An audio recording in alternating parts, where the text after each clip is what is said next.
사람의 유전. 사람의 유전이든 뭐든 당연히 이제 엄마와 아빠로부터 받은 유전 정보로부터 그 유전 정보의 우열의 관계에 의해서 겉으로 나타나는 형태들이 달라지겠죠. 자, 아주 기본적인 요소인데 여러분이 중학교 때 배웠던 유전 용어들을 까먹으셨을 수 있기 때문에 한 번씩 잡고 넘어갑시다. 유전 용어에서 우리 유전자형이 있고 뭐 많이 봤을 거니까 많이 봤을 겁니다. 알파벳 기호로 나타내준 형태죠.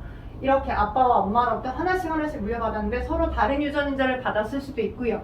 같은 인자를 받았을 수도 있겠죠. 이런 식으로. 그죠? 알파벳 기호로 나타낸 게 유전자형. 표현형은 그들의 우열의 관계에 의해서 실제 까발려 봤는데 완두콩 모양이 둥근이야 아니면 주름지다. 그제 한글로 나타내는 거. 둥근 안두냐, 주름진 안두냐 등등등. 이런 게 표현형이고.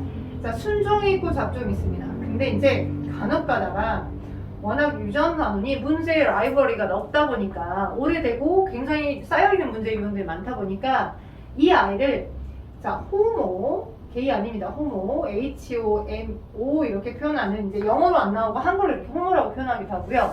엄마와 아빠로도 받은 대립 인자 유형이 똑같기 때문에 그래서 이걸 동형접합 이렇게 표현하기도 해요. 같을 동사. 그래서 보기, 기억부터 디귿의 보기, 뭐 부모의, 뭐 1번에 또는 기억에 또는 뭐 8번의 유전자형은 동형접합이다. 이게 맞냐 틀리냐 이렇게 판단해야 되는 형태로 멘트들이 들어가겠죠.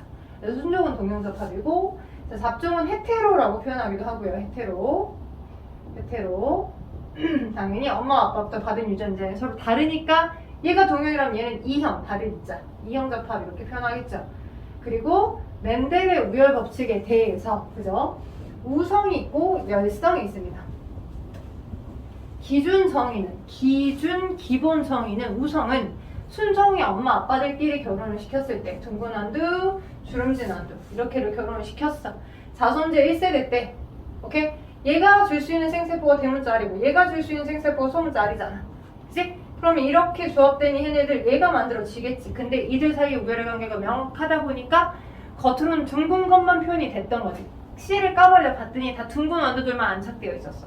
그래서 자 유전자형은 잡종이지만 F1 때 둥근 완두들만 표현됐네. 분명 주름진 거를 둥근 거에 묻혀서 결혼을 시켜줬는데 주름진 건 겉으로는 안 나타나더라. F1 때 표현되어 나타난 이걸 우리는 뭐라고 하냐? 우성인자, 우성형제라고 하는 거야.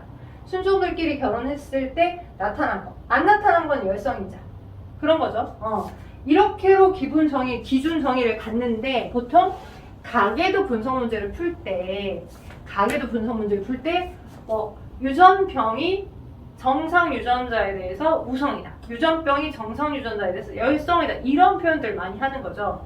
그래서 멘델의 유전 법칙에서 우리 뭐 우열 법칙, 분리 법칙, 독립 법칙 뭐 이런 거 배웠을 건데 중학교 때 배웠을 건데 자, F1들끼리를 자가교배 시켜봐. 그지? 그러니까 주름진 것이 F1 첫 번째 세대에서는 표현되어서 나오지 않았지만 도대체 주름진 건 어디 사라진 거냐, 여기서 이제 먹힌 거냐, 아니면 그 다음 세대에 발현될 거냐 궁금해서 얘네들끼리를 같은 유전자형끼리 결혼시키는 거. 자, 이것도 개념 하나입니다. 같은 유전자형끼리 교배시키는 거. 이것을 우리는 자가교배, 자가수정, 자가교배 라고 해요. 타가수정, 타가교배는 서로 다른 유전자형끼리 결혼시키는 거고 독립 유전자형끼리를 교잡시키는 걸 자가수정, 자가교배라고 하고요. 그러다 보면 여기서 두 종류의 생세포를 만들잖아요. 그죠? 얘는 지금 아빠한테 받은 대문자알, 엄마한테 받은 소문자알 이렇게로 이런 상태의 체세포 조합으로 있어요. 예, 근데 체세포하고 체세포가 그들이 수정에 의해서 자손을 태어나게 하는 게 아니잖아. 그러면 체세포와 체세포들끼리 만나서 수정에 의해서 자손이 태어났다면 세대를 거듭할수록 유전정보 총량, 한 개체의 유전정보 총량이 막 늘어나겠지, 기하급수적으로. 그러지 않는 걸 관찰했고, 그럴 수 있는 이유는 이 체세포가 그대로 수정에 참여하는 게 아니라 여기에서 상동형 색채가 무작위적으로 분리돼서 어떤 생세포에서는 두 개 중에 하나, 그지? 이것만 들어가거나 또 둘 중에 이거 하나만 들어가거나 이런 형태들이 만들어지는 거죠. 그죠? 그래서 여기서도 이걸 갖고 있거나 이걸 갖고 있거나 각각의 두 종류의 생세포를 만들고 여기도 두 종류의 생세포를 만드니까, 그지? 이렇게 주름진 거 이런 유전자에게 둥근 거, 이런 유전자에게 주름진 둥근 거, 둥근 거 3개, 주름진 거 하나 이렇게 나오잖아. 3대1의 분리. 이게 분리법칙이었어. 그지? 분리법칙의 개념은 여기서 이렇게 두 종류의 서로 다른 생세포를 분리해서 만들 수 있다 이거야. 그게 감수 분야과도 연결이 있는 거고. 오케이? 자, 그러면 얘를 이제 사람의 유전으로 갖고 와봐. 우리가 어떤 유전병이 우성으로 유전된다, 어떤 유전병이 열성으로 유전된다라고 하는 표현에서, 자, 사람의 유전을 좀 제대로 학습해야 되는 이유 중에 하나는 겉으로 보이는 표현형이 다가 아닌 거지. 엄마하고 아빠가 A형, A형인데 표현형은 A형이야. 근데 O형 자식 태어날 수 있어, 없어? 있어. 있잖아. 그지?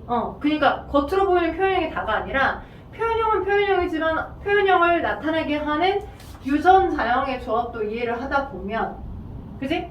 여기서 두 종류의 생세포를 만들 거고 여기도 두 종류를, 그럼 이렇게나 또는 이렇게나 이렇게나 이렇게 해서, 그지? 얘네들은 아예 O형이라는 표현형으로 태어나게 되는 거잖아. 그게 핵심인 거야. 그래서 A와 A형들끼리 결혼했는데 엄마 아빠를 안 닮은 갑툭튀가 나왔지. O형이. 어떤 아이는 또 A형이 태어났어. 자, 엄마 아빠를 안 닮게 태어났던 얘네들은 잠재해서 엄마 아빠가 그런 유전인자를 갖고 있었기 때문에 이렇게 만나서 얘가 태어난 거잖아. 그치? 얘를 갑툭튀처럼 나타나지 않았던 얘네들을 우리 뭐라고 하는 거야? 열성 형질이라고 하는 거야. 아까 우리가 둥근 한우들끼리 결혼했는데 주름진이가 태어났잖아. 그런 거랑 똑같잖아. 그치?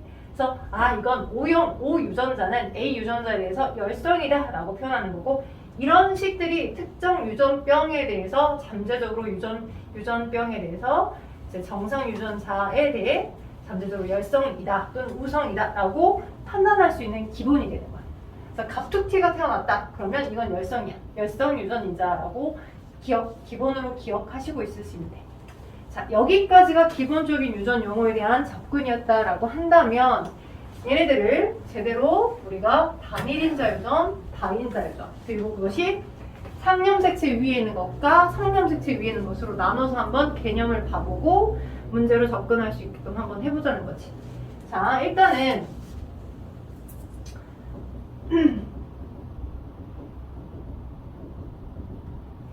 하나의 표현형을 결정하게 하는데 관여하는 유전자가 단일은, 그러니까 쉽게 말하면 부계와 모계로부터 받아서 딱 한 쌍, 대문자알, 소문자알, 우리가 대표적으로 예를 많이 들었던 대문자알, 소문자알, 또는 대문자 A, 소문자 O, 이렇게 A, O 또는 A, A 이렇게 나타냈던 한 쌍의 대립 유전자가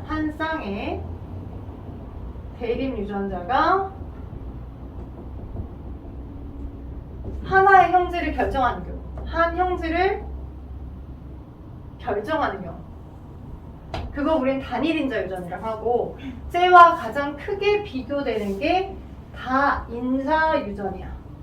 느낌 약간 오죠? 어떤 표현형을 결정하는데, 하나의 유전 형질을 결정하는데 여러 유전인자가 복합적으로 관여하는 거야. 여러 개가. 그지? 다인자 유전의 경우는 여러 개가 한 형질, 여러 유전인자가, 네? 여러 유전인자가, 여러 대립 유전인자가 한 형질을 결정하는 경우. 근데 좀 특이하게 단일인자는 우리가 이때까지 배웠던 가장 기본적인 스탠다드 한 형태들이 가장 기본적인 형태야.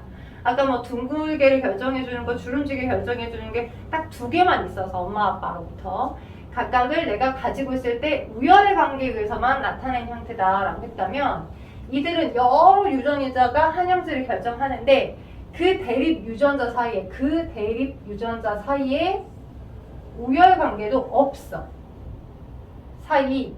우열의 관계도 없어. 없는 게 특징이야. 자, 여기 우열의 관계가 없다라고 하면 여러분이 많이 받아봤던 것 중에 하나가 A, B형. 그치? 또는 분꽃의 꽃 색깔에 붉은색 꽃하고 흰색 꽃을 결혼시켰는데 분홍이가 갑자기 갑툭튀로 태어났던 거 기억나실 거예요. 그죠? 그런 형태랑 비슷한 거야. 근데 기초 개념은 우열 관계가 명확하지 않은데, 대립 유전자 간 우열 관계가 명확하지 않는데, 그런데 여러 쌍이 복합적으로 하나의 형질을 결정해 주는 거야. 예를 들자면 뭐 피부색이라고 하자. 피부색 유전이라고 하자. 그러니까 중학교 3학년 때 얘가 언급되긴 했는데 아주 약간 미약한 개념으로만 나오고 요즘 고3 수능 수준에서는 여기에 연관의 여러 타입을 복합적으로 해서 확률 문제로 나온 형태예요. 기본 개념에 거기에 플러스 알파로 연관형까지. 자, 일단 다인자 유전은 아까 예를 들어서 대표적으로 피부색 유전이 다인자 유전의 예로 들 수가 있는데 여러 유전자, 그러니까 A, B, D, CC는 큰 거 작은 거 구분하기 어려우니까 대표적으로 C는 빼고 DD로 많이 표현합니다. 이렇게 세 쌍, 총 6개의 대립 유전자가 복합적으로 피부색을 결정하게 해줘. 그런데 자, 보통 우리가 이런 거 많이 봤을 거야. A다 그러면 이렇게 쓸 경우에 단일인자 유전의 케이스에서는 우열의 관계가 명확해서 그지? 항상 대문자가 우성 형태고 소문자는 열성 형태여서 어떤 개체가 아빠 엄마로부터 이렇게 믹스돼서 받았다면 대문자 A에 대한 표현형으로만 나오잖아. 겉으로는 이제 얘가 둥글게끔 해주는 유전자고 얘가 주름지게끔 해주는 유전자라고 한다면 겉으로는 둥글게로만 표현되는 형태들이 스탠다드한 형태야. 이게 다딜인자 유전의 거의 큰 특징이야. 우열관계가 명확한 유전에. 그지? 근데 우열관계가 명확한 단일인자 유전일 수도 있고 우열관계가 명확하지 않은 단일인자 유전일 수도 있어. 단일인자 유전들은 무조건 우열관계가 다 명확한 애들이에요 라고 하진 않아. 한 쌍이 한 쌍이 한 형제를 결정하는 경우들이 단일인자 유전이고 그 안에서 우열관계가 명확할 수도 있고 우열관계가 명확하지 않을 수도 있고 또 나뉘어지는 거야. 얘 파티션 별도로 얘 파티션 별도로인 거야. 오케이? 근데 다인자 유전은 여러 쌍이 가능한데 그 여러 쌍 각각들이 우열관계가 없어서 예를 들어서 피부색 유전 같은 경우에는 대문자들은 피부색을 진하게 해준 형태야. 소문자들은 피부색을 옅게 해주는 것과 관련된 유전자들이야. 그리고 이 A와 A, B와 B, D와 D 사이에 우열관계가 없으니까 어때요? 없으니까 진하게 해주는 것과 연하게 해주는 그 각각 톤들의 누적에 의해서 피부색 톤이 결정되는 거야.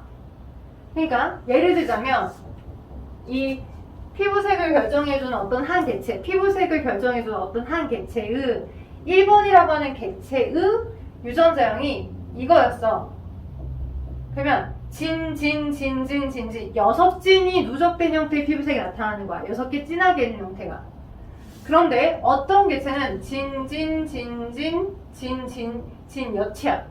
그럼 5개만큼은 진하게 해준 형태인데 한 톤은 연하게 해준 형태이다 보니까 이게 누적된 표현형 값으로 피부색이 나와. 당연히 6진 톤하고 한 톤, 옅은 톤이 섞어져 있을 때 피부색 톤은 이 두 개는 당연히 다르겠지.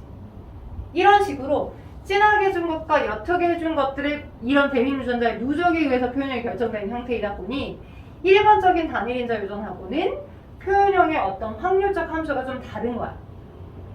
되겠어? 오케이? 그리고 당연히 봐봐. 이렇게 된 유전자가 우리가 생각할 때 자, 얘가 이렇게 있었어. 근데 이렇게 있어. 예를 들어서 A, B, B, D, D.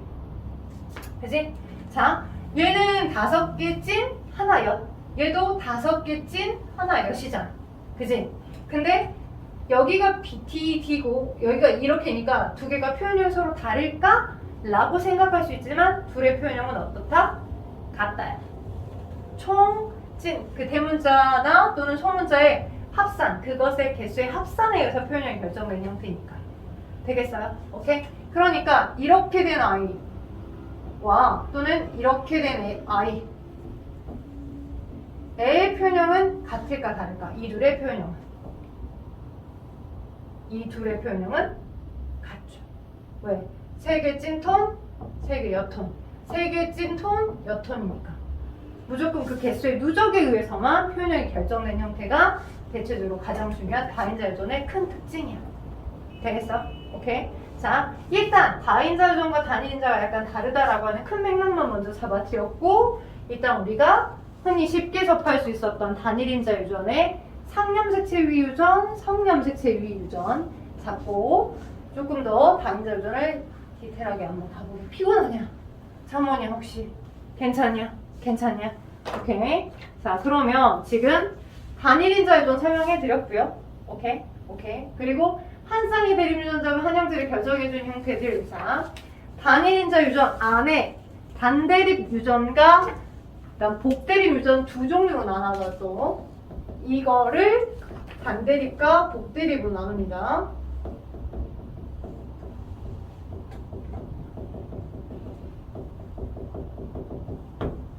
단일인자 유전 안에 단대립 유전과 복대립 유전 두 종류로 나눠질 수 있는데 단대립 유전은 말 그대로 두 개와 모개로부터 받은 딱 대립 유전자 딱 두 개. 그지? 대립 유전자 딱 두 개. 한 쌍.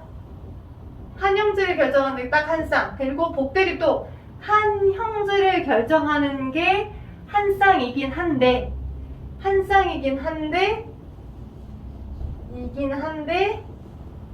전체적으로 그 형질을 결정해주는 대립 유전자가 3개 이상이야. 자, 한 개체가 가지고 있는 그 형질을 결정하게 해주는 대립 유전자가 한 쌍이긴 해. 오케이? 한 쌍이긴 한데 전체적으로는 관여하는 대립 유전자가 3개 이상.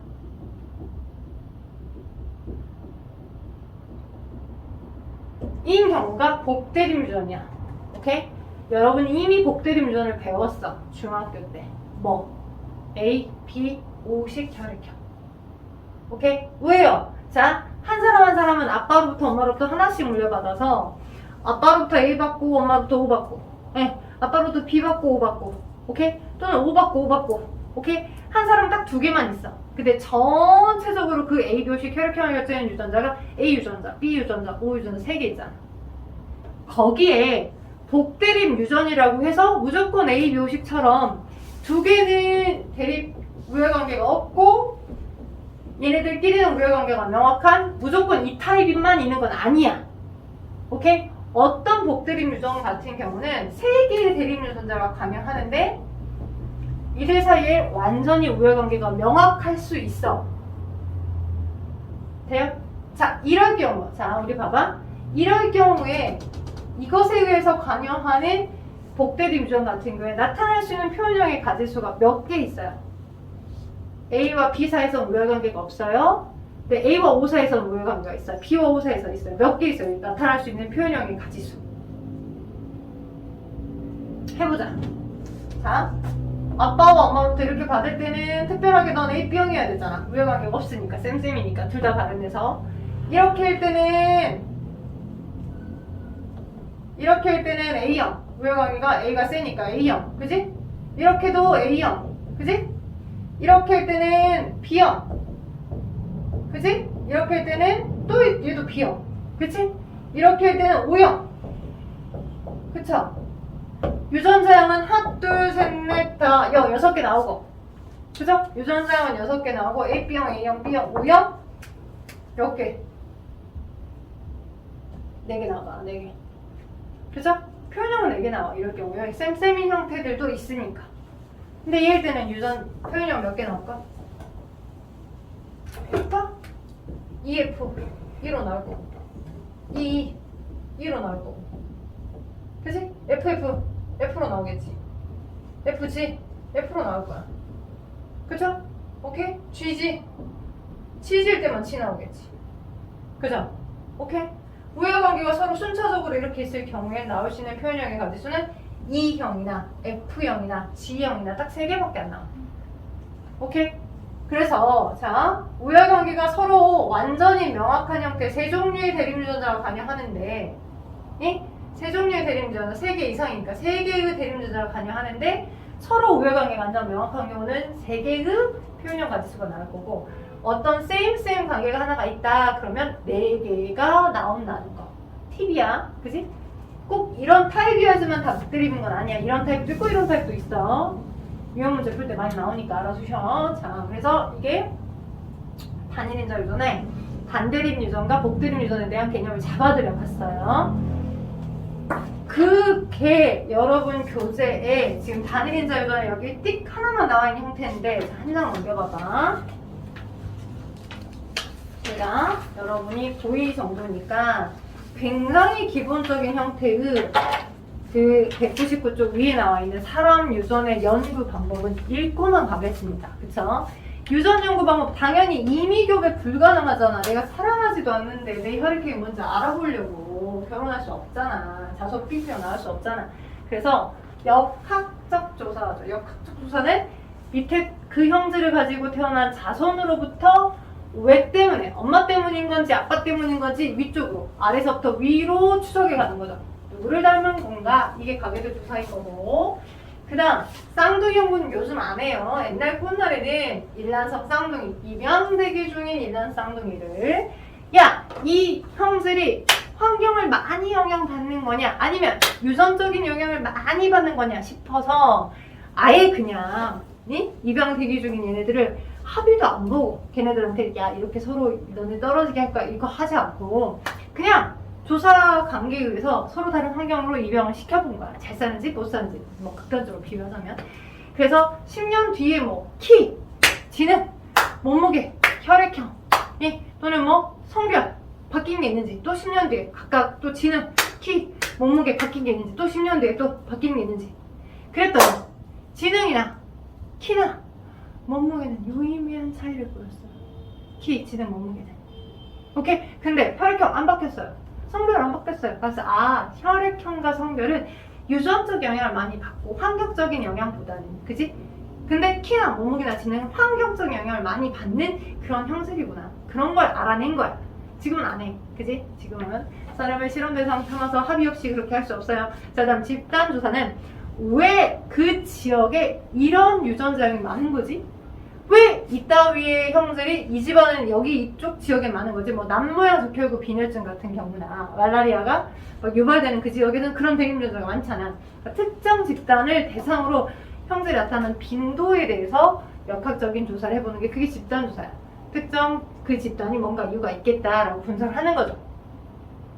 그리고 염색체 및 유전자 분석은 여러분 이제 체세포 분열이나 생세포 분열 할 때 막 핵형 분석해가지고 염색체의 모양이나 외형이나 또는 우리 그 산모가 나이가 좀 있으면 이렇게 산정 검사라고 해서 혹시나 뭐 선천적인 어떤 염색체 수의사항이 있진 않을지 기형이진 않을지 검사를 하잖아. 그때 염색체 외형을 본다거나 하게 되는 형태로 염색체 수가 2개씩 있어야 되는데 혹시 한쪽 집단 염색체 수가 하나 더 있는 건 아닌지 덜 있는 건 아닌지 이렇게 염색체 분석이나 전체적인 그 태아의 태아의 세포 일부를 뜯어내서 핵형 분석을 해보는 거. 그게 지금 유전자 분석이나 염색체 분석이라고 볼 수 있어요. 자, 그래서 제가 큰 틀에서 단일인자 유전, 다인자 유전 잡아드렸잖아요. 그걸 이제 어디로 접목을 시킬 거냐면 그 유전 정보가 상염색체 위에 있는 건지 아니면 성염색체 위에 있는 건지 접목을 시킬 거야. 단일인자 유전인데 그 특정 형질에 대한 유전 정보가 상염색체 위에 있는 건지 아니면 성염색체 위에 있는 건지. 오케이? 자, 만약에 성염색체 위에 있다면 특히 X나 Y에 있다면 생각을 해봅시다. 자, Y 염색체는 누구만 있어요? 그쵸? 남자만 있죠? 남자만 갖고 있는데 아빠가 그 특이하게 그 Y 염색체 위에 해당하는 특별한 유전 형질을 갖고 있고 그게 이제 발현되어 있었어. 그래서 거기서 아들이 태어나. 그러면 아들은 무조건 아빠로부터 Y 다시니까 특별한 형태의 유전 형질을 가지고 있는 그 유전자를 가지고 있는 Y 염색체를 표현한 거야. 얘를 받아서 얘가 태어났겠지. 그러면 무조건 아빠로부터 아들에게 발현이 되는 거겠죠. 오케이? 그래서 이렇게 성염색체 위에 그 유전 정보가 놓여있는 경우는 남녀에 따른 발현의 빈도 차이가 있겠어 없겠어? 있죠. 대표적으로 귓속털 과다증이라고 하여서 얘가 구렛나루인 줄 알았는데 자세히 보니까 귀 안에 있던 털들이 길게 자라서 따서 기네스북에 올라있는 한국 사람은 많이 없어요. 근데 예전에는 나름 유명인 중에 한 분 계시긴 했는데 하일성 씨라고. 근데 돌아가셨어 안 좋게. 그래서 그 예시를 들고 싶진 않고 아무튼 귓속털 과다증을 쳐보시면 귓속털 과다증 쳐보시면 Y 염색체 위에만 그 유전 정보를 특별하게 가지고 있어서 아빠로부터 아들들에게만 나타나는 형태의 유전입니다.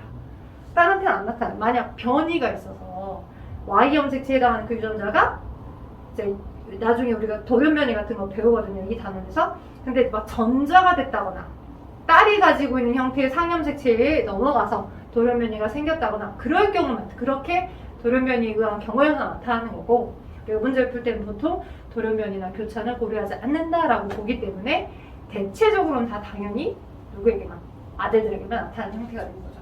그래서 이소토에 가다서 얘네들은 한성유전이라고 합니다.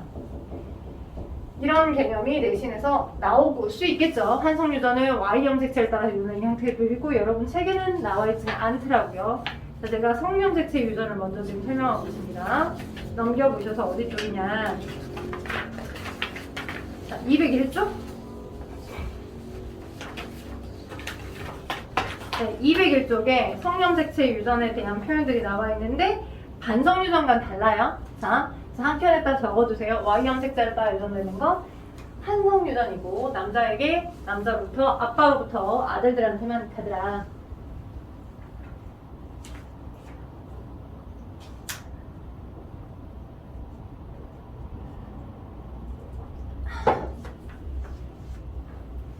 그리고 대체적으로 많이 나온 형태의 X형 색채 유전, 반성유전을 설명을 할게요. 반성유전은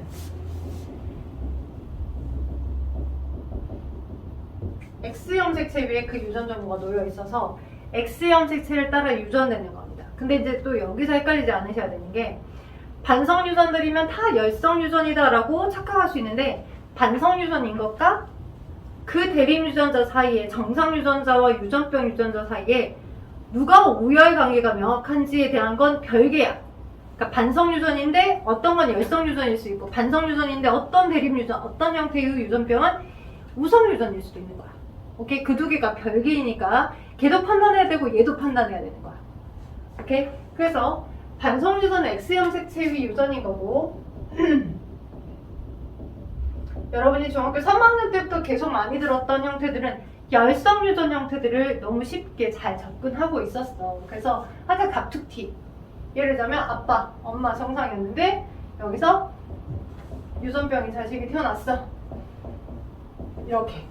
자 이건 이제 뭐 이거 하나만, 이 가게도 하나만 가지고서 명확하게 X형 색채일 거다라고 단정 짓기는 힘들긴 해. 오케이? 이거 딱 하나만 먹어서는. 근데 일단 열성인 건 알 수 있겠죠. 엄마 아빠를 안 닮은 갑툭튀 자식이 태어났으니까. 그리고 약간 느낌상 어떤 느낌이 나야 되냐면 이제 일단 우열관계를 먼저 찾아서 너 열성유전이지? 라고 판단한 거야. 왜? 갑툭튀니까 열성, 이 유전병이 정상인 엄마 아빠, 정상인 표현형 엄마 아빠 사이에서 정상을 안 닮은 엄마 아빠 표현형이 정반대인 유전병 자식이 태어났기 때문에. 그리고 내가 갑툭튀라고 계속 얘기할 거야. 갑툭튀로 태어났으니까. 그러니까 이 유전병은 열성으로 유전돼. 근데 이제 그거 하나만 가지고서 얘가 반성유전이다라고 단정 짓기는 어렵고요. 얘랑 또 어떤 비슷한 형태들을 보니까 예를 들어서 이렇게 태어난 뭔가가 있다라고 한다면, 이렇게 태어난 뭔가가 있다라고 한다면 그럼 약간 냄새가 풀풀 나죠. 어떤 냄새가 풀풀 나냐면, 자, 항상 추적을 할 때, 그지? 우열관계 먼저 찾고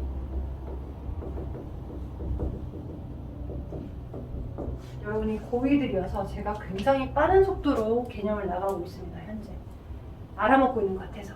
오케이. 자, 우열의 관계를 먼저 찾고, 우열의 관계를. 그 다음 두 번째로는 그 유전병 유전자가 상에 있을 건가 성에 있을 건가를 찾아야 돼. 왜냐면 이 모든 유전병에 대한 가계도를 다 외워서 풀 수 없어. 그치? 그래서 막 신기한 유전병 가계도를 준다 하더라도 그 유전병 가계도에 대해서 걔가 상에 있는지 성에 있는지를 찾아야 돼. 일단 가정을 해. 어떻게? if 성 X 위에 있을 거다 또는 Y 위에 있을 거다라고 가정을 해놓고 아래서부터, 자식들에서부터 엄마 아빠가 그러하니까 그 자식이 태어난 거잖아. 근데 논리가 안 맞는 부분이 만약 있어. 그러면 너 성형색체 위가 아닌 거지? Y도 아니네, X도 아니네. 그럼 너밖에 없잖아. 이렇게 찾아가는 거야. 가정을 하고 논리가 안 맞는 부분이 있으면 버려. 가설을 버리고 하나만 이렇게 되는 걸 찾아가는 거죠. 예를 들어서 얘도 봐보시면 일단 우열관계를 찾았어. 갑툭튀가 있으니까 넌 열성. 예? 유전병이 정상 표현형을 가지고 있는 거에 대해선 열성이구나 라고 하는 열성 유전병이다 라고 하는 걸 찾았어. 그래놓고 그 유전병 유전자가 상에 있을지 상에 있을지 몰라. 근데 Y 위에 있다면 아빠로부터 아들들에게만 표현되는데 Y 위에 있는 건 아니지. 아빠로부터 아들에게만 가는 건 아니까 너 팩이, 그지? 자, 그럼 X 위에 있을 거다라고 가정을 해봐, 그지? X 염색체 위에 있을 거다라고 가정을 해봤더니 병녀, 병남.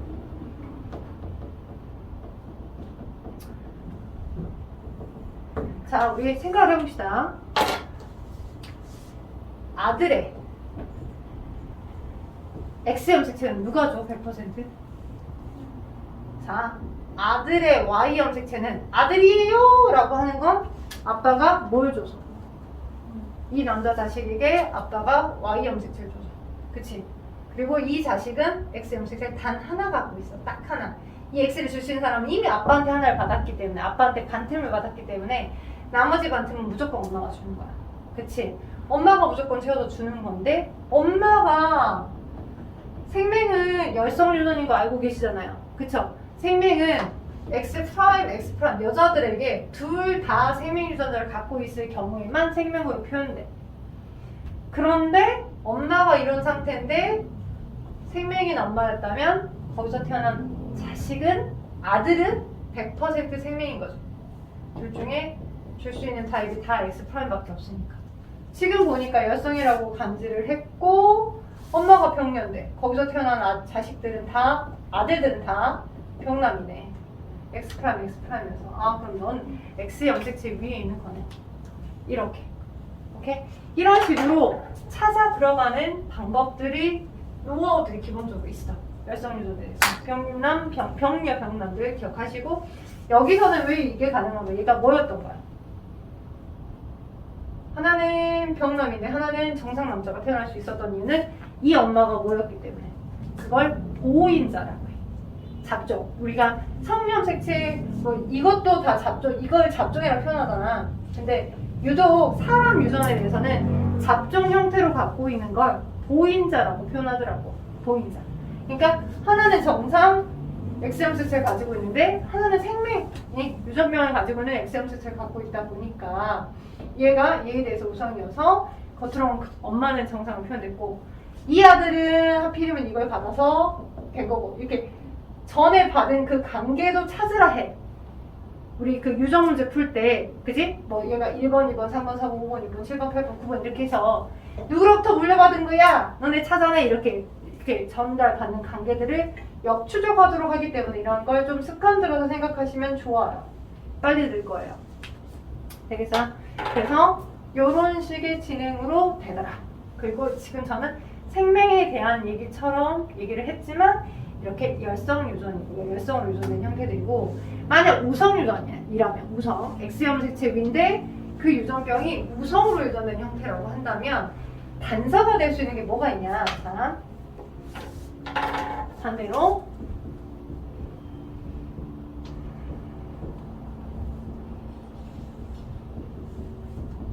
이런 케이스. 자, 예를 들면 또는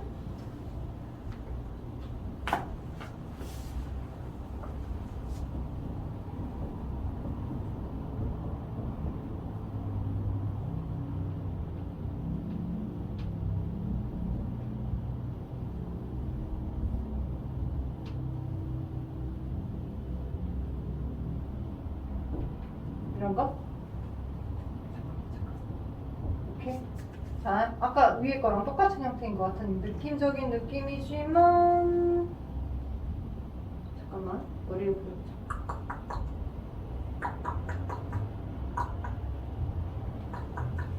자, 볼게요. 이게 지금 일단은 여기서 유전병인데 유전병인 엄마 아빠 밑에서 똑같이 유전병이 아닌 정상 케이스의 자식이 태어났어. 그치? 엄마 아빠가 유전병을 가지고 있는데 정상 인생 얘가 가툭티인 거잖아. 그치? 그러면 우리가 뭘 생각할 수 있냐면, 만약 우리가 열성으로 생각을 한다라고 한다면, 유전병이 열성이다 상이다 라고 한다면 다 이래야지만 돼. 근데 얘를 설명할 수가 없잖아. 열성은 아닌 거야. 그치? 열성은 아닌 거야. 그래서 유전병이 정상에 대해서 조금 더 세. 지배적인 거야. 그래서 얘를 아무렇게나 아무 값으로 표현하자면 대문자는 항상 우성 형태로 나타나는 형태야. 그래서 대문자의 소문자이면 얘가 유전병에 대해서 얘가 우성 유전인 거고 얘가 유전병을 결정해주는 유전자라고 한다면 표현력이 정상인 게 얘 소문자 A야. 그치? 얘는 열성인 거지. 약한 거야. 그러니까 잡종으로 이렇게 갖고 있는 상태에서, 그치? 잡종으로 갖고 있는 상태에서 소문자가 정상 표현형을 결정해주는 대립 유전자고 소문자를 받았을 경우 얘가 이렇게 태어났다라고 예측할 수 있어. 이건 그냥 임의의 상에 있을 거다라고 가정하고 내가 나타낸 것 뿐이야. 돼요? 자, 상염색체 위 유전병이 우성으로 표현되는 경우에 마찬가지로 엄마 아빠가 잡종 믹스형이고 요게 유전병을 결정해준 유전자, 요게 유전병을 결정해준 유전자, 유전병을 결정해준 유전자가 좀 더 셌기 때문에 우성이었기 때문에 엄마 아빠는 유전병으로 표현이 됐지만 이 열성 유전자를 만났을 때 정상 표현력이 태어난 거라. 됐죠? 자, 그럼 이제 얘를 뭐로 나타내는? 성염색체 위 우성이라고 생각할 수 있는 단서 중에 하나는 이거죠. 어떤 거? 아빠가 X염색체 위에 유전병을 결정해주는 얘를 갖고 있다라고 하자. 그러면 딸은 어때요? 딸은 X염색체를 엄마로부터 하나, 아빠로부터 하나 물려받잖아요. 그죠? 엄마가 지금 현재 이런 타입이거든요. 그죠? 그러니까 엄마로부터 소문자 A를 무조건 물려받는다라고 하더라도, 그죠? 소문자 A를 하나 물려받았다라고 하더라도 아빠가 무조건 이거 하나를 줘서 한정을 시켜주잖아. 아빠로부터 무조건 X염색체 하나를 받잖아, 딸들은. 그러기 때문에 어때요? 아빠 때문에 엄마가 뭘 주더라도 딸들은 무조건 유전병이 발현되어 있는 거야. 그래서 요 관계로 파악을 했을 때, 아, 이건 이 유전병에 대해서는 이 유전병은 우성으로 유전되는데 아빠가 딸들에게 나타난 형태를 봤었을 때 유전병이 표현됐고 유전병이 표현됐으니까 X염색체 위에 우성 유전 형태다라고 판단할 수 있다. 그렇게 판단할 수 있는 단서가 될 수 있다라는 거예요. 그 샘플 하나 보여드려 봤어. 오케이? 그러니까 이제 얘네들 같은 경우에는 또 엄마가 지금 유전병을 표현했잖아. 그러니까 엄마는 이랬을 수 있지. XA 유전병 유전자를 갖고 있고 대문자, 소문자를 갖고 있고. 그러다 보니 여기서 태어난 아들은 아빠한테 Y를 물려받지만, 그치? 아빠한테 Y를 물려받아서 아들로 결정되지만 둘 중에 아무거나 하나를 받잖아. 얘는 운이 좋게도 엄마로부터 정상 유전자를 가진 X를 받아서 이렇게 됐다라고 판단의 가치가 될 수 있다는 거지. 그래서 좀 선배들이 표현할 때 역 같은 문제들이라고 표현해요. 왜냐면 상우성도 X염색체 우성도 동시에 다 설명이 가능한 형태야. 그래서 한눈에 안 보여. 안 보이고 두 개가 가능성이 있기 때문에 그 두 개를 놓고 풀어내다가 뭐 하나가 제공해줬던 DNA의 상대랑 부분이 있을 거거든요. 거기서 논리가 막혀서 아 이거 아닌 거네. 그럼 폐기하고 가야 되는 형태. 그래서 시간이 걸리는 형태니까 이게 빨리 돌아갈 수 있는 형태로 연습을 많이 해야 뭔가 조금 감이 잡히는 형태들 문제들이 좀 있는 거죠. 쉬운 기본적인 개념들, 접근할 수 있는 개념들 부분은 좀 잡아드려 봤고요. 이게 X염색체 위 유전. 그래서 X든 Y든 우성이든 열성이든 이렇게 가정이나 이렇게 단서가 될 수 있는 부분을 찾아가는 거야. 우성 유전은 엄마 아빠가 다 유전병인데 갑툭튀를 찾는 거야. 이것 또한. 그리고 병 남이면 무조건 병녀다. X염색체 위에 있는 경우에, X염색체 우성 유전인 경우에 병 남이면 무조건 딸들은 아빠부터 X를 받아서 그 유전병 유전자를 받으니까 병여들이 된다라고 하는 단서로부터 이 단서는 알고 가시면 좋을 것 같고, 이게 반성 유전이었고, 자 이런 게 X염색체 유전이다라고 보시면 돼요. 한 번에 다 할 수는 없기 때문에, 자 아까 제가 단일 인자 유전에서 단드립과 복드립 설명해드렸고, 그 다음에 자 X염색체 유전, 상염색체 유전 먼저 해드렸죠. 반성 유전하고 한성 유전 설명해드렸고, 당연히 X 성염색체 유전은 남녀에 따른 발현의 빈도차가 확실하게 있습니다. 그리고 우열관계 또 다른 별개의 개념으로 여러분이 또 판단을 또 추가적으로 해주셔야 된다고 했었고, 다인자 유전하면서는 또 여러 연간의 타입의 여러 개가 있는데, 여러분이 이제 문제를 풀어보다가 내가 접근할 수 있는지 접근하지 못하는지를 판단해야 하는 부분이 있기 때문에 다인자 유전 스탠다드한 형태까지만 설명을 한번 해드려볼게요. 스탠다드한 형태까지만, 스탠다드. 다인자는 여러 쌍의 대립 유전자가 누적적으로 표현형을 결정해준 형태. 그리고 자, 다인자 스탠다드는 이 대립 유전자 세 쌍이 아까 아빠와 엄마가 이런 중간 피부톤이다. 그지? 대문자들은 피부색을 짙게, 소문자들은 피부색을 옅게. 자, 중간에 피부톤을 갖고 있었다, 엄마와 아빠가. 오케이. 자, 중간에 피부톤을 갖고 있었었는데, 이들이 만나서 태어나는 자식이 어떠한 표현형을 가질 건지, 표현형의 개수와, 태어나는 자손의 표현형의 개수와, 그 다음에, 확률을 물어봐. 엄마와 아빠로부터 태어난 자식의 엄마와 아빠가 다 지금 유전자가 똑같기 때문에 표현이 똑같죠. 중간 피부톤 정도, 대문자 셋, 소문자 셋 정도의 피부톤 정도의 이 표현을 가질 자식이 확률적으로 얼마나 되냐, 몇 분의 몇이냐 라고 물어본다. 근데 이제 전제 조건이 있어. 어떤 전제 조건이 있냐면 저 세 쌍의 대립 유전자가 서로 다 다른 염색체 위에 놓여있을 경우야. 오케이? 지금 여러분 책에 나와 있는 건 저 세 쌍의 대립 유전자가 다인자, 모든 다인자 유전이 다 그런 건 아니야. 저 세 쌍이 한 형질을 결정하는데, 오케이? 근데 그 세 쌍들이 서로 다른 염색체 위에 각각 다 있는 경우야. 즉, 엄마도 AA에 대해서는 이렇게 이 염색체, 또 다른 염색체 BB, 또 다른 염색체 DD 이렇게 서로 다른 염색체 위에 각각 있는 경우. 엄마 이렇게 되고 아빠 이렇게 되고요. 똑같이.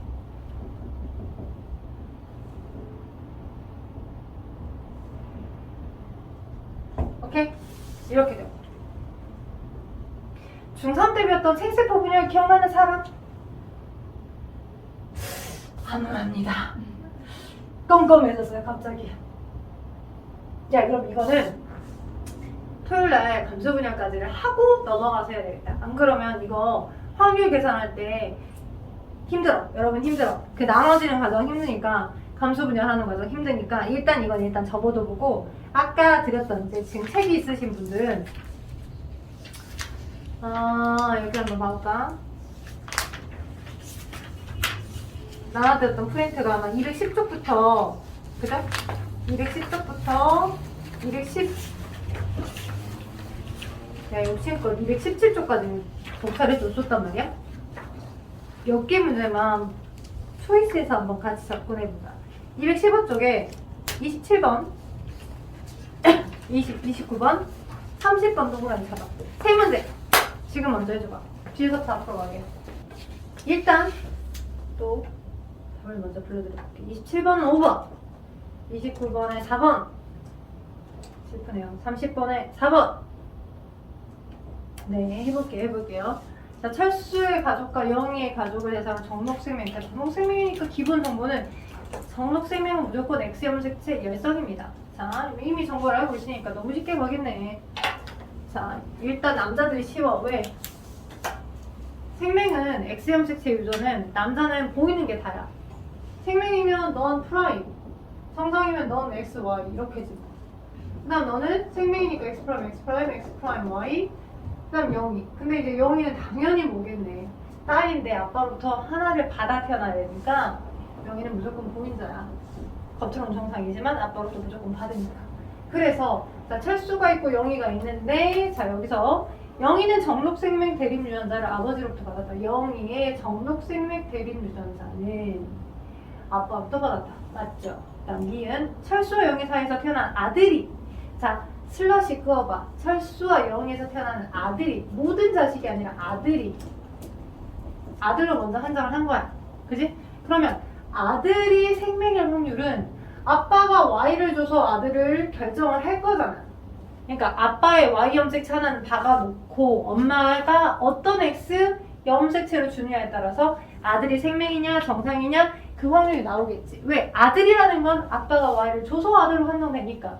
그래, 그럼 너 하나 박아놓고. 왜? 이거 빨리 푸는 팁이야. 열심히 진짜 정성껏 열심히 이렇게랑 해갖고 이렇게 하나씩 다 써보시는 분들이 있어요. 그 시간도 좀 줄여보자고. 아들이라고 하면 Y를 아빠가 먼저 줘서 박아놓고 딸이 여기가 뭘 주냐에 따라서 다르니까 이렇게도 될 수 있고 이렇게 될 수 있잖아. 그럼 50%네 0.5. 그쵸? 정상이냐 생명이냐 0.5. 그쵸? 아들의 생명 확률 0.5다. 이게 맞네요. 자, 가계도에서 정록생명에 대한 유전자형을 한 가지로 결정할 수 있는 사람 모두 5명이다. 이 전체 가계도에서 아리까리한 유전자형이 아니라 명확한 아이가 5명이냐라는 거죠. 얘 알 수 있어요? 얘 명확해요. 얘 명확해요. 얘 명확해요. 얘 명확해요. 얘 명확합니다. 근데 얘는요? 겉으로 정상이니까 이거일 수도 있고 이거여도 상관없어요. 여기가 태어나는 거. 그쵸? 그래서 한, 둘, 셋, 넷, 5명이에요. 맞아요. 겉으로 정상이니까. 그치? 그래서 맞습니다. 그래서 기니디가 다 맞게 돼버린 거죠. 자, 그래서 답은 5번이었었어요. 이렇게 국어적인 판단도 되게 중요하다. 자, 그 다음 29번에 다음은 민수네 집안의 정록생명 유전에 대한 설명이다. 민수는 정록생명이다.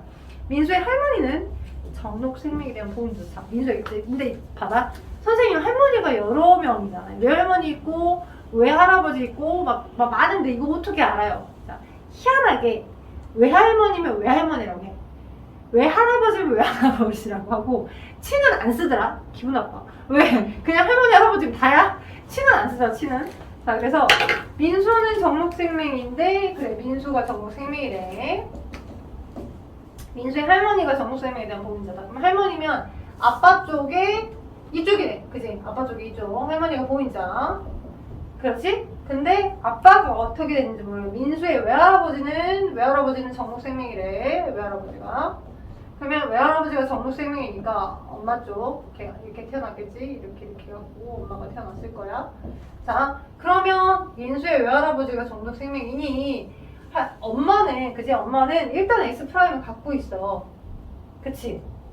딸이니까 X'을 무조건 갖고 있다고. 자, 그리고 아버지는 반드시 정록생명이냐 물어봤죠. 그죠?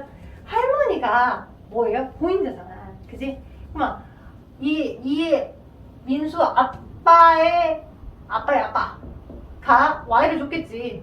근데 여기 뭘 주느냐에 따라 다를 거잖아. 이제 엄마는 지금 두 가지 가능성이 있는데 반드시 정록생명이라고 볼 수가 있나 없나? 여기서 몰라. 그지? 반드시 아니야. 이거 둘 중에 하나니까. 그죠?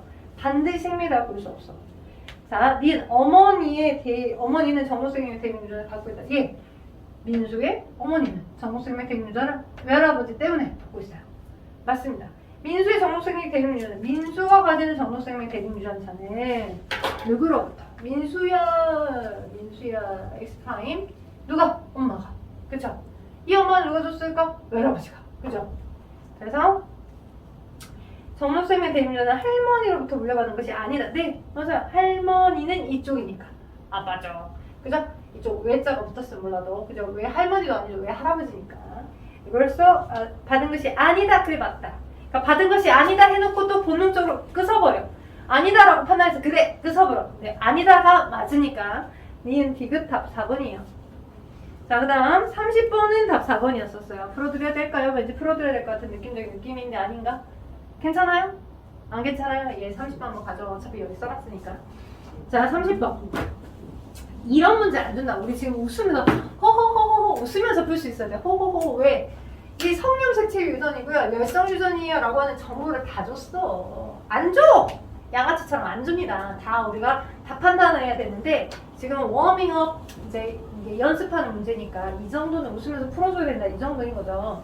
그래서 유전병에 대한 가계도인데 성이 있고 정상에서 열성인데 얘가 유전병 빅금이 유전병이죠. 맞아요. 빅금이. 자, 성이 있어요. 그러면 아빠로부터 아들들에게 나타났던 게 아니니까 X염색 체겠네. 그지? 그리고 정상에서 열성이니까 너 이거 같아.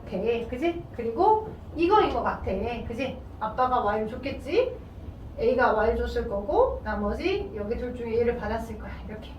그치? 자, 그럼 얘는 이거일 거야. 그지? 그러면 얘는 지금 겉으로는 정상이잖아. 그지? 분명 D가 아빠한테 X'을 받았거든. 근데 겉으로 정상이야. 왜? 얘가, 그지? 얘가 보긴 해줬지. 얘가 얘를 정상적인 뭔가를 줬겠지. 근데 B라고 하는 거의 유전자양을 명확하게는 몰라. XX'일 수 있어. 그지? XX일 수도 있고. 그지? 명확하게, B라는 건 명확하게 모르지만 여하튼 D가 왜 정상이냐? 얘로부터 X'을 받았지만 D한테 정상의 A를 받았기 때문에 왜? 정상에 대해서 열성이다라고 정보를 줬기 때문에 그리하여 소문자 A는 유전병 대립유전자를 X에 가지고 있다. 소문자 A라고 하는 사람이 유전병 대립유전자를 X에 갖고 있다면 그럼 여기 색깔이 아니라 B급이 쳐줬어야지. 뭐 바보야? 우리를 바보가 알아? 네, 그지? 정상이라고 표현이 나와 있으니까 아니지. 자, B는 유전병 대립유전자 보유 여부를 결정할 수 없다. B는 유전병 대립유전자 보유 여부를 결정할 수 없죠. 겉으로 정상이니까 XX일 수 있고 또는 잡종일 수도 있는 거니까 이거나 보유 정의할 수 없죠. 맞아요. 자, 그 다음 C와 D 사이에서 아이가 태어날 때 이 아이가 유전병을 가질 확률은 0.5이다.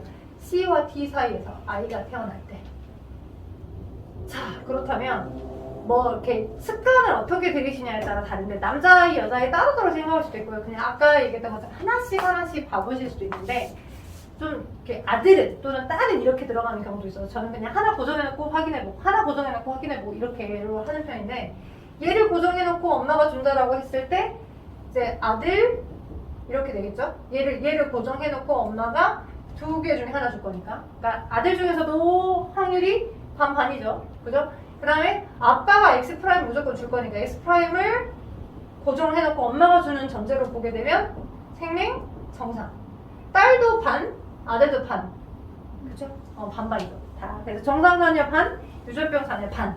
1 확률이기 때문에 0.5보다 전체 자녀 중에 0.5보다 라고 볼 수 있겠죠. 그래서 답은 몇 번? 4번.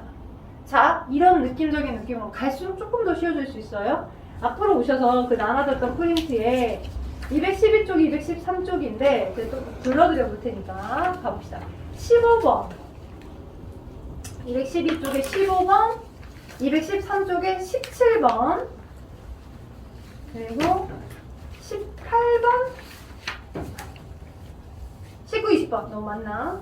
욕심 좀 내봤어. 15, 17 18을 빼자. 15, 17, 19, 20 표현형이 엄마 아빠가 다지증이었는데 다지증인 엄마 아빠 밑에서 다지증이 아닌 정상 아이가 태어났네. 다지증이 우성 그죠? 유전병이 우성이고 정상 표현형이 열성이고 이렇게 된 거죠. 이렇게.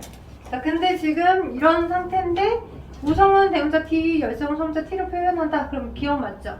자, 성이 존재하는지 아닌지를 어떻게 판가름 해야 되냐? 우리 단서들이 있었죠. 단서들. 예를 들어서 성염색치 우성이다라고 하면 다지증이 만약 얘가 A, 얘가 소문자 A라고 이렇게 나타내자. 아빠가 이렇게 되어 있다라고 하자. 그지? 아빠가 이렇게 되어 있다라고 하자.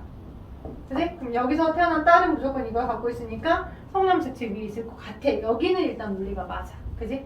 근데 논리가 안 맞는 부분이 여기 안 맞네. 얘는 맞는데 여기가 안 맞네. 만약에 성염색체 위에 있다면 아빠가 이렇게 있었는데, 그지? 그럼 여기서 태어난 딸은 무조건 앞으로부터 다지증 대립유전자를 받을 거잖아. 그럼 다지증 대립유전자를 받았다면 그게 우성이니까 얘가 무조건 유전병을 태어나야 되는데 아니었잖아. 그러니까 넌 XV 유전이 아니야. 넌 그런 상이야. 이렇게 된 거야. 돼요? 하실 수 있으셔야 돼. 그래서 기억은 맞고 니는 틀리고 디귿도 자 1에 대한 유전자형과 자 그렇다면 얘를 이렇게 자 XB 있지 않으니까 이렇게 표현해 볼 수 있고 너는 이렇게고 정상이니까 그 다음 너는 이렇게일 거고 그죠? 너가 이렇게 있으려면 너는 이거여야 돼. 그치? 오케이? 그래야 이 손자와 손자가 약간 엄마 아빠로부터 하나씩 물려받아서 얘가 태어날 거니까 그리고 너는 아빠로부터 이거 하나 받아서 무조건 넌 잡종인 거야. 얘는 잡종일 수밖에 없어. 7번은 돼요? XB에 있으니까. 그래서 자 1과 4의 유전자가 서로 같다. 잡종 같다.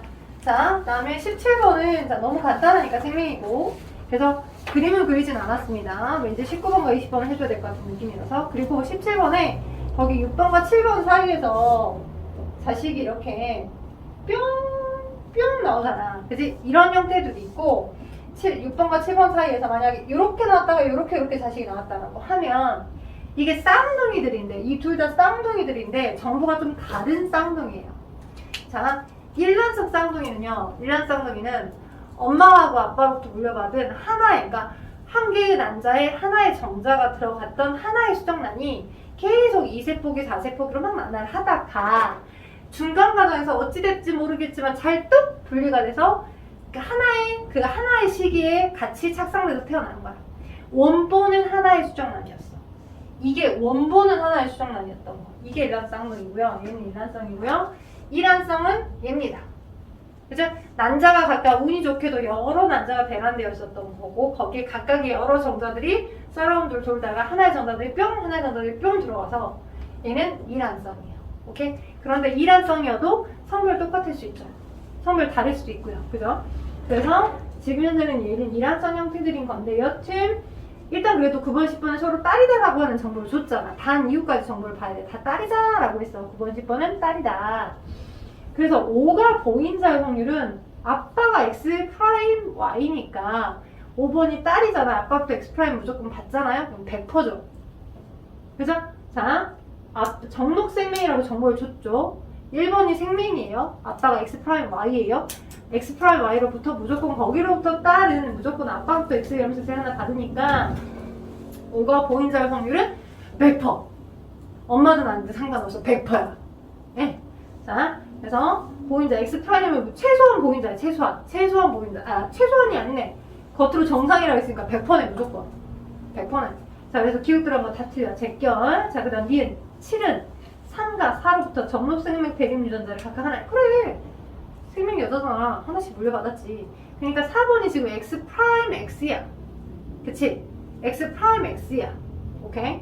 자, 그 다음 9와 12 보인자 확률. 자, 7번이 생명이거든요. 7번이 생명이고 6번은 정상인 남자잖아요. 그죠? 그러면 보인자의 확률 딸이에요. 그죠? 엄마로부터 무조건 X 프라임 하나씩 받을 거예요. 엄마가 줄 수 있는 게 다 X 프라임이에요. 그죠? 0.25%? 100%. 그죠? X 프라임을 받기 때문에 보인자의 확률은 자, 100%. 그래서 2번. 이 답이에요. 이만 맞습니다. 오케이? 자, 다음 19번은 3번인데 설명해 드릴까요? 해드릴 것 같은 느낌이네요. 자, 어느 집안의 유전병 가계도입니다. 1의 유전병의 유전자형은 이형접합. 아까 얘기했었죠. 이렇게 나온다고. 이형접합이다. 즉, 잡종이다. 자, 1이 잡종이다. 근데 정상인 엄마 아빠 밑에서 얘가 태어났다. 자, 그러면 유전병은 뭐다? 열성이다. 유전병 유전자가 정상이 돼서 열성으로 유전되는 거다. 자, 그 다음 1의 유전자형이 뭐다? 1이 이형접합이다. 그지? 그러면 여기서 얘가 지금 아무거나 잡을게. 이렇게고 이렇게고. 그 다음 상이라는 정보를 줬니? 안 줬구나. 우리가 다 풀어야 되는구나. 상일지 성일지. 자, 일단 열성인 건 찾았어. 맨 먼저 열성으로 유전되는 건 찾았어. 그게 X 위에 있을지 Y 위에 있을지 상위에 있을지 찾아야 되겠지. 일단 Y는 아닌 것 같네. 남자한테만 나온 건 아니까. 그 다음에 X로 가볼까? X라고 하기에는 아빠가 뭐가 없네. 그치? 여기가 지금 X형 색채 위에 있는 상태로 딸이 태어났다 라고 하기에는 돼요? 그러려면 아빠가 X 프라임 Y여서 아빠도 색깔을 갖고 있어야 유전병이어야 되잖아. 논리가 안 맞으니까 너도 X가 아니네. 그래서 넌 상이야. 상 열성이야. 쉽잖아. 넌 그럼 상이 열성이야. 그럼 소문자 A, 그지? 그럼 너도 소문자 A가 나오려면 그러려면 넌 잡종이네. 그지? 이렇게 해서 얘가 태어나려면. 그리고 얘가 잡종이 뭐라? 이형접합이라고? A가? 이렇게